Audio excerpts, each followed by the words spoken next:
Shalom peuple de Dieu, bonjour, bonsoir, bon après-midi, quelle que soit l'heure à laquelle vous allez nous suivre, de où vous êtes, de quel continent vous êtes, je vous salue, que le Seigneur vous bénisse dans vos maisons respectives. C'est bel et bien moi, l'homme, le serviteur de Dieu, Samuel Mouanzo. J'aimerais partager avec vous quelque chose de très intéressant dans la Bible, bien sûr. Alors, nous allons rapidement prendre nos Bibles, que ceux qui ont leur Bible prennent Psaume 91:1. Je vais prendre ces passages et je vais les lire rapidement. La Bible est en train de me dire ceci. C'est lui qui demeure sous l'abri du Très-Haut.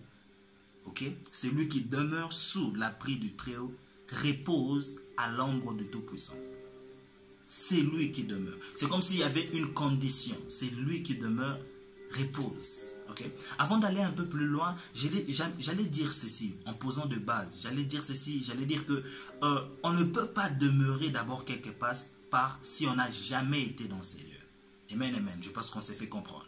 On ne peut pas demeurer quelque part si on n'a jamais été au préalable en ces lieux. Je ne peux pas dire que je demeure dans un pays où je reste dans un pays si je n'ai jamais été dans ce pays. Alors, premièrement, ce message est lancé à tous ceux qui n'ont jamais été dans la présence de Dieu. À tous ceux qui n'ont jamais eu à goûter à la présence de Dieu. Venez, venez, venez. L'Éternel est en train de vous chercher. Christ a besoin de vous. Donnez vos vies à Christ. Recevez Jésus-Christ dans votre vie comme Seigneur et Sauveur et votre vie va totalement changer. Il y a un bénéfice en demeurant dans la présence de Dieu, mais avant de demeurer, nous devons y être au préalable. Amen, amen.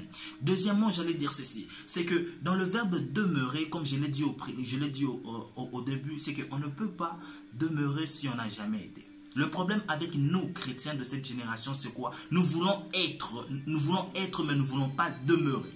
Amen, amen. Qu'est-ce que nous faisons? Nous venons dans la présence de Dieu comme on se connecte sur les réseaux sociaux. Tu viens pendant 10 minutes, tu sors, tu as peut-être un réma, tu t'en vas et puis tu te déconnectes de la présence de Dieu.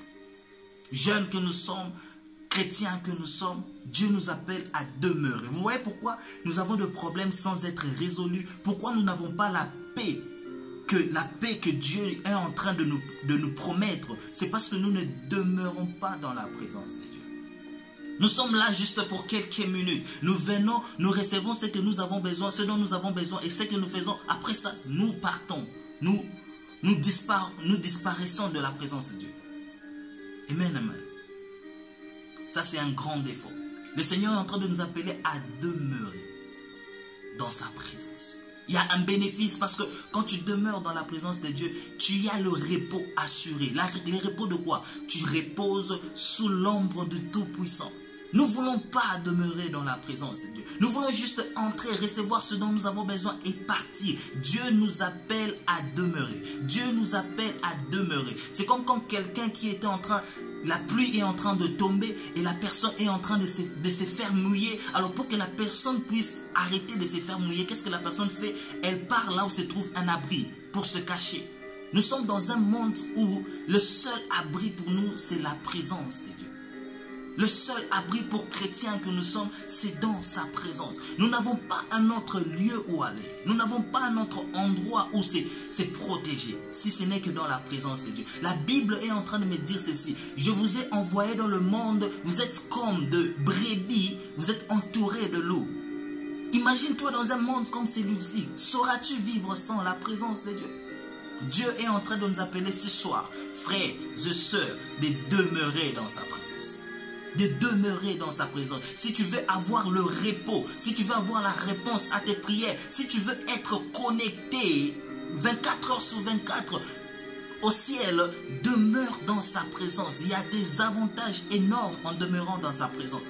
Ce qui fait en sorte que nous ne puissions pas demeurer dans sa présence, c'est le péché, c'est le doute. C'est parfois, nous croyons comme si nous sommes déjà arrivés. Et qu'est-ce que nous faisons? Nous nous déconnectons de Dieu.